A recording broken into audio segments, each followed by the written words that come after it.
Good morning and welcome to the presentation on women and entrepreneurship in South Korea, a cumulative study based on research in East Asian countries. This is your host Anand Krishnan and I'm a participant of PGPEx MBEE program at IIM Shillong currently. This is going to be the most common comment that you can hear from a woman entrepreneur. Working with a factory was surely new experience for me, but every male factory worker in the factory looked down at me just because I was a woman. Miss Cho, entrepreneur in Yongoi province, South Korea. Why do we have such a gap in between entrepreneur that entrepreneur entrepreneurship between male and female? Let's dig deeper and find out more. The why. We see that there is a huge gap between the male entrepreneur and the female entrepreneur. Per se, the gender gap exists even otherwise.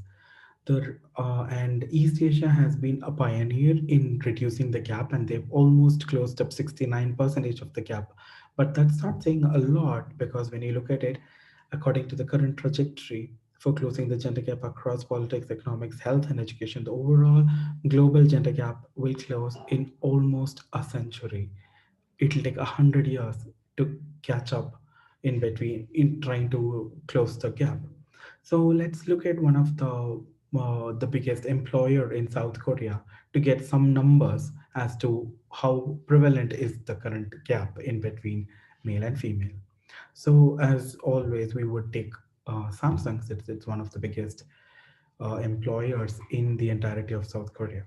So here is a small report based on survey of 1,096 workers, employees there, of which roughly 31 percentage were women and 68 percentage were men. And this comes as no surprise again. Here again, when we look at the total force working in Samsung, we again see that 78,000 are men and 27,000 odd are women, which again contributes to 69 and 31 in between the gender gap. And Samsung has been working relentlessly to close this gap, or at least in terms of other parameters. Like, for instance, they have bridged the gap and exceedingly succeeded in closing the gap between bonuses received between men and women.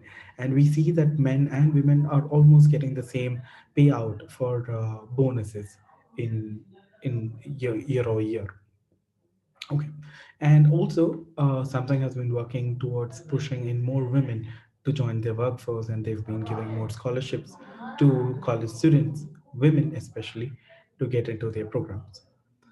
Again, Samsung has its own negative side as well, or rather, the negative reports that we found from news. Again, this is one of the reports wherein Samsung Vietnam factory for mobile production had issues with women being kept at job for at work for more than 8 to 12 hours in a shift, and even pregnant women were not allowed given their proper maternity leave. This was another one problem that happened in Vietnam. Now let's looking at the bigger picture. So this is a report I found from World Economic Forum 2020 report, wherein we see that most of the Southeast Asian countries, we have less than 10% representation of women in the CXO suit or the C suite people. And we see that Korea has one of the highest number of women in representation in their C suits, and it is again only 2.1 percentage, as you can see here. And also we have the share of women who suffered intimate physical uh, abuses or sexual violation against them throughout, and that's close to 31% globally, as you can see here. Now let's quickly jump into the entrepreneur scene. So here the biggest problem is, according to the global entrepreneurship monitor, Korea ranks 34th out of 54 country surveyed on the status of entrepreneurship at country level.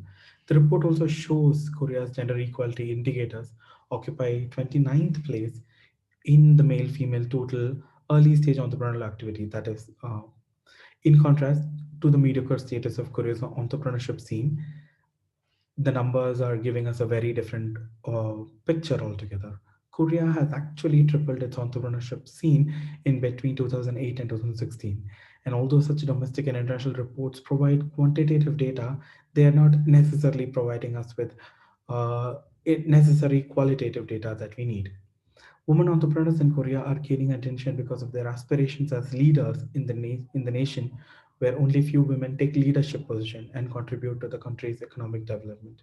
With over 50% of GDP coming from SMEs, how and the number of startup owned by women entrepreneurs in Korea is only making up about 7.3 percentage of the total of 33,000 odd startups, and women founders are only 4.6 percentage, and CEOs, CXOs probably, are only 5.6 percentage occupied by women as of 2016. Now let's going on. Here we see most of the problems that women face, the challenges that they face, where we have pre-venture phase and venture phase, where in the statistics that was there in the study, we find that financing was a huge problem before they start into the game. And during the venture phase, the biggest problem that women face is access to market or market against sales. Now, this is a very intriguing statistic where this says women who want to get into entrepreneurial scenario, they have a motivation to do to make a difference in the world. Women highly want that. So this is a huge difference between women and men, wherein men are mostly towards making money and women are towards making a difference.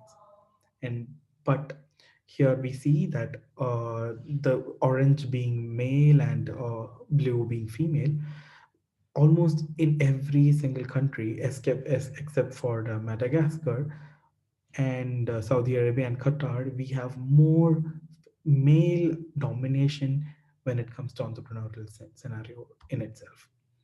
And also here again we see that male women of course want more to do with making a difference than males. So here are some examples of entrepreneurs who have dedicated their life in bringing up the company.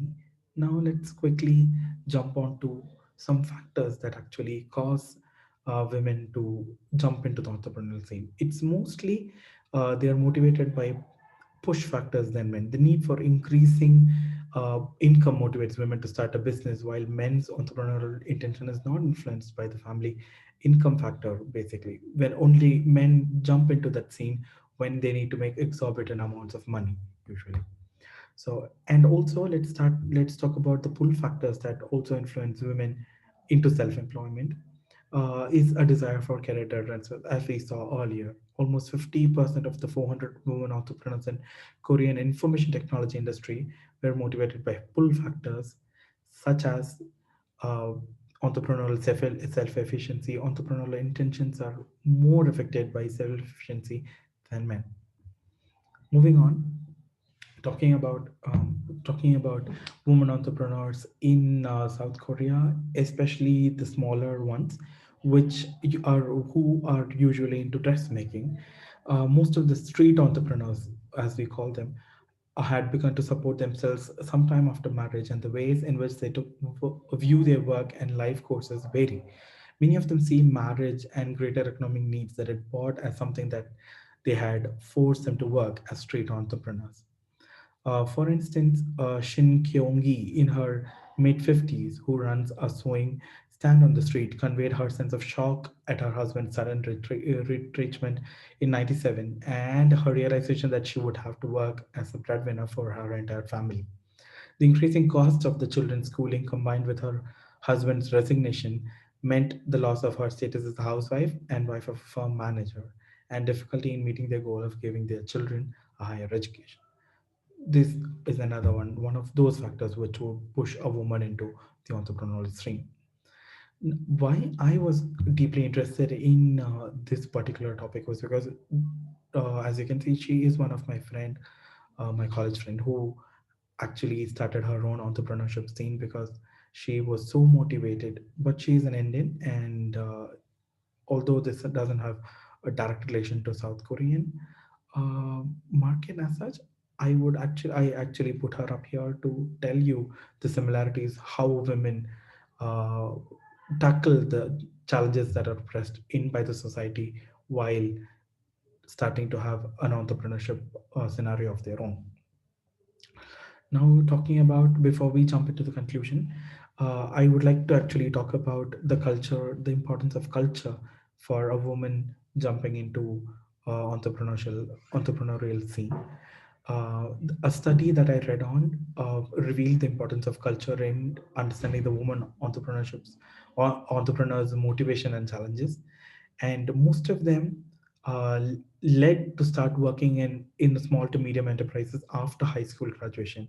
And after working diverse functions in SMEs for many years, they have attained a CEO perspective so that they can start a business. That's how usually women end or jump into entrepreneurship scene. These motivational factors, necessity driven and opportunity based, combined, are in line with research that reflects relevance of business to them. And also, there were, in the studies that I read about before going for this paper, I realized that the startup, and when they have a startup and they get into the development of the business and then the challenges that they face, there are many of the factors that actually cause them to stop or challenge them in going forward. These factors include environmentals, they include personal factors, they include factors that affects the second phase, the third phase, and the future plans all together at the same time. For instance, a husband's death, need money for support for the family, flexible work time for childcare, and family business succession. All of these come into environmental factors that affect a woman while talking about being an entrepreneur. And dissatisfaction in life is a stay at home mom, challenging and desire to be a CEO, or starting up a business with co workers, raising funds, marketing business and products, continuing investments without profits. All of these also add in to problems that women face during their very first phase of the business startup. And also setting up a management system, recruiting employees, expanding business, changing business strategies, achieving increased annual sales, moving to new facilities, entering global markets. All of these are uh, continually pushed down by the society, and these all become challenges for women while trying to excel in an entrepreneurial scenario. In and when we talk about a Korean context, Confucianism, male dominance, collectivism, and military culture have shaped modern Korea and the organization. In strict family hierarchy, as put forward by Cheng and Chung in '94, uh, Korean women are expected to respect men's authority, whereas their roles as mothers, wives, and daughter-in-laws are emphasized. Military culture is manifested in command and control communication, a sense of loyalty, tight deadlines and targets, and no tolerance of failure in organization and society is expected out of every Korean organization. In this context, when starting a business, women entrepreneurs are more likely to face challenges that come from this unique cultural context. And we will this just shows how entrepreneurship is a gendered phenomenon, and entrepreneurial activities occur within systems of socially constructed and shared beliefs about gender. So, coming to a conclusion, we see that every word represents how they view the world and how they tackle the challenges, and how women have transformed challenges into opportunities to develop their business for a long time. Learning from the studies of the key success factors will help the HRD practitioners and government in Korea and other countries to develop entrepreneurship education programs for aspiring women to become entrepreneurs early on. And such studies need to be more emphasized. And as far as my research went, I couldn't really necessarily find any programs that are robust enough to push women and to close the gender gap in between male and women. And hope we don't take about 100 more years to close in the gap and be a neutral, gender neutral society in the future. Kamsabnida. Thank you.